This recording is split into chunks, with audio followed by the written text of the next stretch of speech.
Señor esté con ustedes. Y con tu espíritu. Proclamación de la buena nueva de nuestro Señor Jesucristo según San Lucas. Gloria a ti, Señor. En aquel tiempo Jesús propuso a sus discípulos este ejemplo. ¿Puede acaso un ciego guiar a otro ciego? ¿No caerán los dos en un hoyo? El discípulo no es superior a su maestro, pero cuando termine su aprendizaje será como su maestro. Porque ves la paja en el ojo de tu hermano y no la viga que llevas en el tuyo.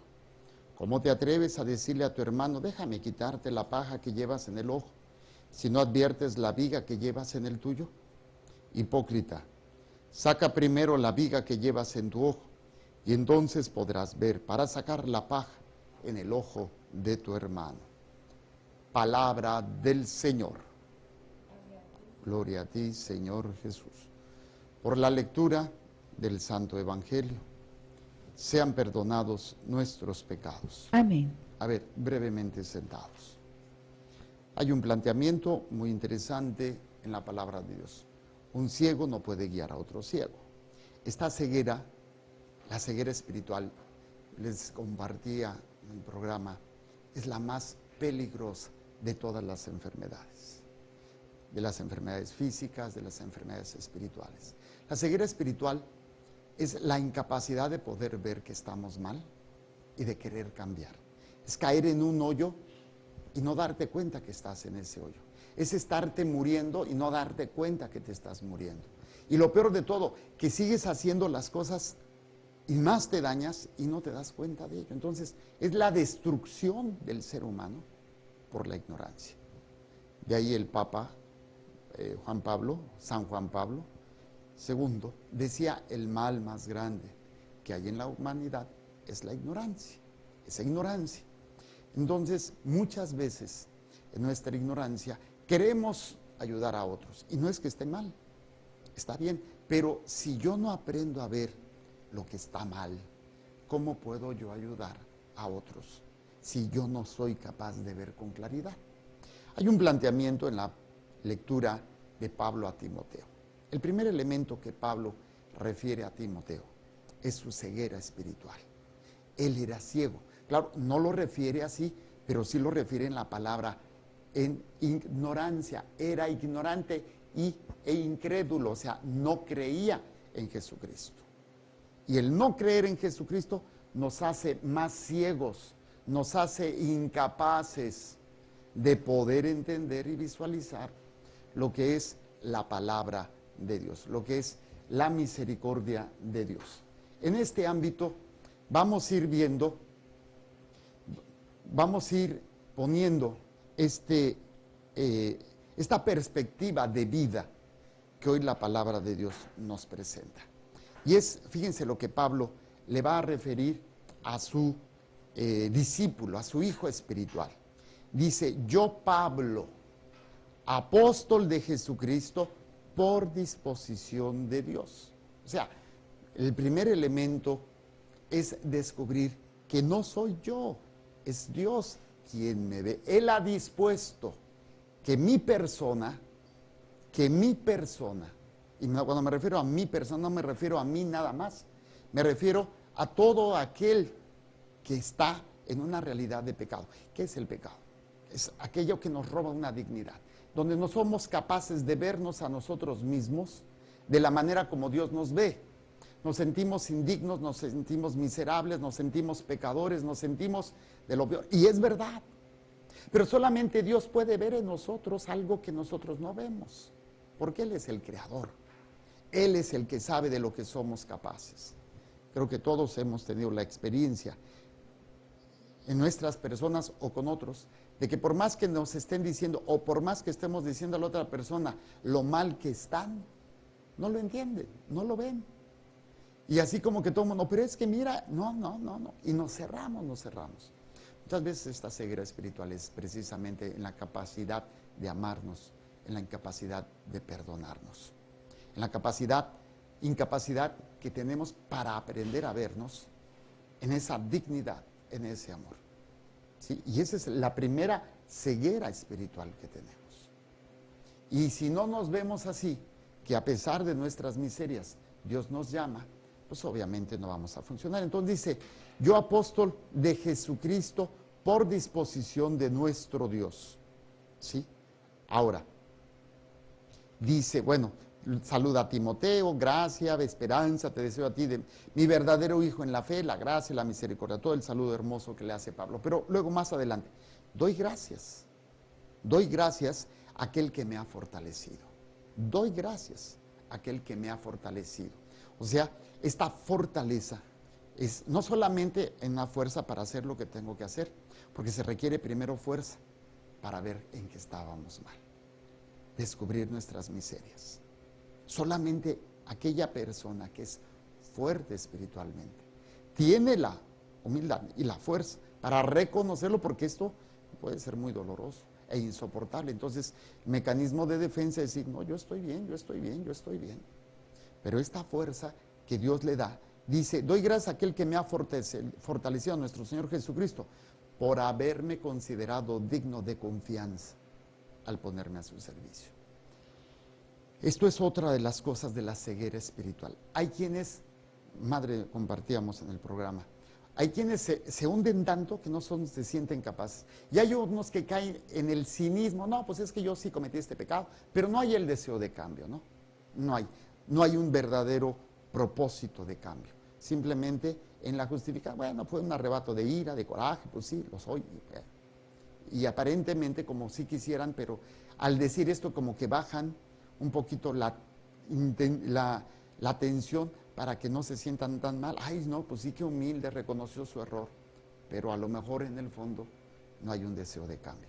Entonces, Pablo lo refiere, que el Señor lo ha visto digno.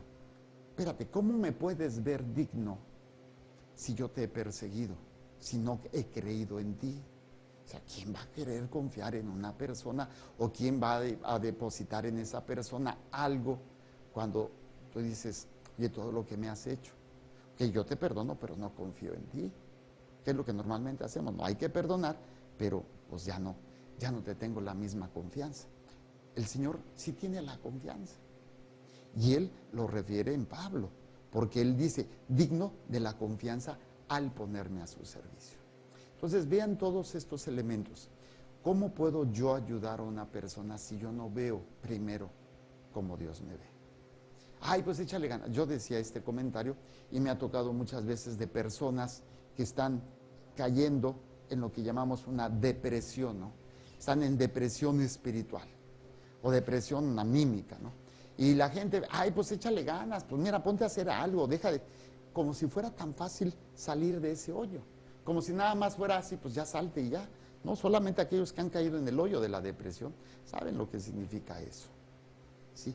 Y que a veces, si no has salido de ahí o no te has dado cuenta de que Dios te puede sacar, pues es difícil que puedas ayudar a otros. A veces ponemos las cosas como que o muy fáciles o soluciones no humanas, no cristianas, perdón. Soluciones no cristianas, no de acuerdo a Cristo, para ayudar a la persona. Entonces, por quererlo ayudar, lo voy a hundir más. Un ciego no puede guiar a otro ciego. Yo compartía esta historia de unas ranas que van saltando y una de ellas cae en un hoyo profundo. Y entonces pues empieza a querer saltar. Y todo el mundo, las ranas, le dicen, oh, mira, te vas a lastimar, no lo hagas, párate, y moviendo y diciéndole. Y entonces pues la ranita saltando más y saltando más y saltando. No, que mira, que parece que no nos oyes, no lo hagas. Y de tanto esforzarse llega un momento en que salta y sale del hoyo. Y entonces ya que salió la ranita le dice, ay, muchas gracias por todas las porras que me estaban echando. ¿Cuáles porras? Y entonces dice, pues si es el sordo. Pues el sordo no oía, pero sí veía que le movían las manos como, y él pensaba que le estaban echando porras. ¿Sí? Muchas veces nosotros, a veces, por querer ayudar, aplastamos más. Si no lo hacemos desde Cristo, podemos ser guías ciegos que guían a otro ciego. O al querer quitar la paja del ojo, le picamos el ojo y le sacamos el ojo, porque yo no veo pues esta realidad. Entonces, esta ceguera se da desde este ámbito, pero también en el ámbito donde dice, al ponerme a su servicio, a mí que antes fui blasfemo y perseguía a la iglesia con violencia. O sea, fui un perseguidor de la iglesia. Fui una persona que dañó a la iglesia, ¿sí? Porque era ciego. Y precisamente esta ceguera es el pasado de Pablo. Y Pablo tenía que reconocer su pasado, tenía que reconocer sus miserias para poder que se le abrieran los ojos. Entonces, a Pablo se le va a dar un fenómeno muy interesante cuando Jesús sale al encuentro de él, cuando Pablo va rumbo a Damasco con cartas de los sumos sacerdotes para perseguir a la iglesia de Cristo allá en Damasco. Tiene el encuentro con Cristo, Cristo sale a su encuentro, una luz brillante lo ciega, no lo ve, pero ve esa luz, oye la voz y queda ciego por 3 días. Esa ceguera representa físicamente toda la vida de pasado, donde Pablo tenía que reconocer, sanar, perdonar, pedir perdón, para poder ser ahora luego un guía. No quiere decir que Pablo no iba a volver a cometer pecados, pero ya con esa conciencia. Luego viene este hombre, Ananías, que Dios lo manda a orar por él, impone las manos y se le caen como escamas de los ojos y puede volver a ver. Pues esa ceguera es cuando estamos en la ignorancia, primero, de mis propias miserias, de mis propios errores, y que a veces creo que son verdad y daño a otros, o cuando veo que otros están caídos y los quiero ayudar a la manera del mundo, y en lugar de ayudarlos, pues los daño más. ¿Por qué? Porque yo ni siquiera me he dejado ayudar por Dios. ¿Cómo puedo guiar? ¿Cómo sanar a alguien si yo no me he dejado guiar y sanar por Dios? Y ahí es donde viene ese daño tan grande que se hace. Pero cuando entendemos este proceso, pues podemos ser esos hombres, ser esas mujeres capaces de responder al proyecto de Dios. Un proyecto que es precisamente de ser humildes y de poder ayudar a mi prójimo. Pero tengo que aplicarlo en mí. Todas esas situaciones de baches, caídas, haciendo alusión a las ranas que se cayeron, es nuestro pasado que muchas veces no hemos sanado. Nuestros pecados que no hemos reconocido. Entonces, difícilmente podremos tomar decisiones sanas y mucho menos podremos guiar a otras personas sanamente. Tendremos la buena intención, pero no tendremos la claridad ni el discernimiento para saber guiar y decir, es por aquí, es por allá. Simplemente no podremos. Y entonces lo único que vamos a lograr es querer sacar la paja y le saco el ojo, porque mi viga no me lo permite ver. Y esto obviamente se refiere a todas esas miserias, empezando con lo clásico que es la vida de pecado, luchar contra el pecado. Tal vez caigamos, pero nos levantamos y seguimos luchando. Pero también para mí una de las cegueras que se me hacen peligrosas, repito, es la ceguera espiritual. Tanto para reconocer mis miserias, tanto para ver cómo salir de ellas, tanto como para ayudar a los demás a que salgan. Si yo no he podido dejar que Dios me ayude, ¿cómo voy a poder ayudar? Lo voy a ayudar, entre comillas, a la manera del mundo, pero en lugar de ayudar, lo único que voy a lograr es dañar, es destruirlo. Pidámosle a Dios en su infinito amor que en esta palabra que hoy se nos presenta, en esa ceguera espiritual, no nos dejemos llenar de escamas. A veces sí, un encuentro con Cristo nos lleva a no ver con claridad. ¿Por qué? Porque se nos quita todos los parámetros del antiguo yo que tenía Pablo, perseguidor de la iglesia, incrédulo. Y obviamente después cambia. Pero así también nosotros tenemos que vivir ese encuentro todos los días. Y en la medida en que vamos acercándonos a Cristo, en nuestra vida de oración, en nuestra vida sacramental, en nuestra meditación de la palabra de Dios, se nos va a ir cayendo poco a poco las diferentes cataratas o escamas de los ojos. Y entonces podremos ir siendo guías, pero porque el Señor, óiganlo bien, lo dice Pablo. Él me ha fortalecido por haberme considerado digno de confianza al ponerme a su servicio, no por mis méritos. A mí, antes fui blasfemo y perseguí a la iglesia con violencia. Pablo tenía sangre en sus manos. Acuérdense de Esteban. Fue testigo y avaló el asesinato de Esteban. Y aún así Dios lo considera digno, porque Dios ve en nosotros algo que nosotros no vemos. Dios nos ve en toda la potencia a la que podemos llegar a ser, todo. Pero el pecado y todo esto nos hace ser incapaces de verlo. Entonces, para poder ayudar a otros, aprende a verte como Dios te ve. Aprende a perdonarte como Dios te perdona. Aprende a perdonar y aprende a ver tus baches desde ese encuentro de luz con Cristo, para que podamos, en la medida de nuestras miserias y limitaciones, poder guiar a otros, especialmente los papás a los hijos, o el esposo o la esposa a su pareja. No se diga ya los sacerdotes o las religiosas, ¿no? Esas almas que Dios nos ha encomendado. Presento pues a Dios nuestro Señor nuestras cegueras, nuestros baches, y que sea a través de la forma y de la manera de Dios que nos saque, que nos haga ver, para que nosotros también, desde esa misericordia, desde esa confianza que Dios nos da, podamos llevar a esos ciegos a tener esa confianza y esa misericordia en sus vidas. Presento el pan y el vino y las intenciones que hay en el corazón de cada uno de ustedes.